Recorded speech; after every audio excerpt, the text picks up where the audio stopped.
হাসপাতাল নয়, এই যেন নরক গুজারে পরিণত হয়ে আছে। কখনো রোগীর পাশে বেডের মধ্যে কুকুরের আস্তানা, আবার কখনো গোটা হাসপাতালের ভেতর কুকুরের আনাগোনা। অথচ হাসপাতাল কর্তৃপক্ষ কিংবা স্বাস্থ্য দপ্তরের কোনো হেলদোল নেই। আর এবার অভিযোগ উঠল ডাক্তার কর্তৃক রোগীদের সাথে খারাপ আচরণের।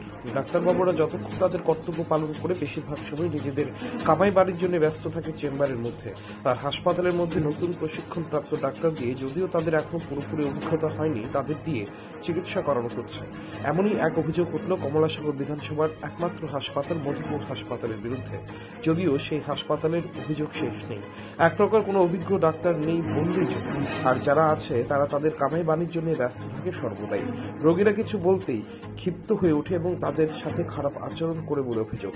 জানা যায়, কোয়াঢিপা এলাকার বাবুলাল সরকার তার স্ত্রীকে নিয়ে গত 3 দিন পূর্বে মধুপুর হাসপাতালে জ্বরের সমস্যা নিয়ে ভর্তি হয়েছিল। তার অভিযোগ 3 দিনের মধ্যে কোনো ডাক্তার তার স্ত্রীকে পরিষেবা দেয়নি। আর অভিযোগ, যতবারই বাবুলাল সরকার ডাক্তারের সাথে যোগাযোগ করেছে ততবারই তার সাথে খারাপ আচরণ করা হয়। তিনি অভিযোগ করেন, নতুন প্রশিক্ষণপ্রাপ্ত ডাক্তার দিয়ে বারবার চিকিৎসা করাচ্ছে, অথচ এরাই বলছে অন্যত্র চিকিৎসা করানোর জন্য নিয়ে যেতে। পরবর্তী সময়ে 3 দিন পর বাধ্য হয়ে কোনো ডাক্তারের পরিষেবা না পেয়ে মধুপুর হাসপাতাল থেকে আইজিএম হাসপাতালে নিয়ে গেলে সঙ্গে সঙ্গে তার রক্ত পরীক্ষা করানোর সঙ্গে সঙ্গে তার ডেঙ্গু ধরা পড়ে। পরবর্তী সময়ে তিনি বাধ্য হয়ে মধুপুর হাসপাতালের বিরুদ্ধে অভিযোগ করেন। এমনকি রাজ্যের মুখ্যমন্ত্রীর নিকট দাবি রাখছে এসব ডাক্তারের বিরুদ্ধে কড়া পদক্ষেপ গ্রহণ করার এবং মধুপুর হাসপাতালের দিকে নজর দেওয়ার জন্য। আমার ফ্যামিলি 3 জন থেকে 3 জনের জ্বর। এই আমার 2জন ছোট বাচ্চা, 2 বছরের বাচ্চা, 7 বছর। এরা প্রথম হসপিটালতে আসি মতো তারা কোনো পরীক্ষা করতো না মতো। এবার আমি মানে খারাপ অবস্থা থেকে আমি ডিএম লিয়ে গেছি। তারা মানে লগে তারা ডক্টর পরীক্ষা করে ডেঙ্গু আছে, তারা চিকিৎসা ভালো ভালো। আর এন আমরা আমার ওয়াইফকে 3 দিন ভর্তি রেখে গেছি। প্রথম প্রাইভেট দেখি তাই যে মতে পয়সা একটা স্যালাইন নিলে ভালো হতে পারে। আমি 1-2 ঘন্টা রেখে স্যালাইন জয় নিয়েছি, নিচের মধ্যে ভালো হয়েছে। এরপর আমি আবার আসি ডাক্তার দায়া, আমি তারা ভর্তি হলো না, আমি দ্রুত করে ভর্তি করেছি। ভর্তি করেছি মতে এবার 3 দিন থাকছে, কোনো পরীক্ষা টরীক্ষা লেখছ হই না, জ্বর ভালো হয়েছে না। তারা চিকিৎসা করছিল নি, তারা কি চিকিৎসা করে, তারা চেম্বার নিয়ে ব্যস্ত। অক্ষণে তো ওই অবস্থা, আমি অক্ষণ হসপিটাল আইসি মতো আমি স্টুডেন্টের আমি ব্যাপারটা ভেঙে গেছি। তারা প্রথম একটা স্লিপ লেগছে, এটা আবার কাটছে।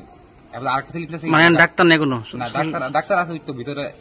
এবার আমি মধুপুর বাজার। ডাক্তার কোন জায়গায়, চেম্বারের ভিতরে না হসপিটালে? না না, হসপিটাল না, তারা ওই বিজেপ দেয়, উইয়ার দেয় আর কি, টাকাটা দেয়। আচ্ছা, স্টুডেন্ট দেখা যাচ্ছে নাকি? স্টুডেন্ট। এবার আমি মধুপুর বাজার গেছি, যেহেতু প্রাইভেট দেখান লাগবো, আমি আরেকজন তো টাকা লিয়ে কথা প্রাইভেট দেয়াইছি। তো আমরা তো সরকারি হসপিটালে যাই, সুযোগ সুবিধা না পেতে আমরা বলতে আমরা বাড়ি যাইতে পারি টাকা থাকলে।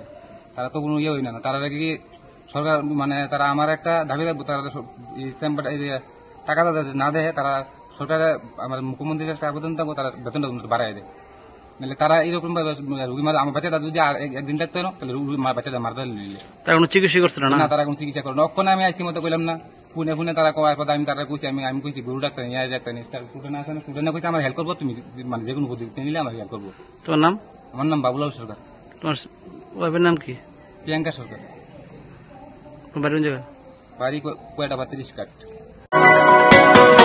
আপনি কি খুঁজছেন বিশুদ্ধ পানীয় জল? তাহলে আজই বেছে নিতে হবে অত্যাধুনিক প্রযুক্তি ও পরীক্ষা নিরীক্ষার মাধ্যমে প্রস্তুতকারী পানীয় জল একমি। বিশুদ্ধ জলে সুস্থ জীবনের মূল চাকাঠি।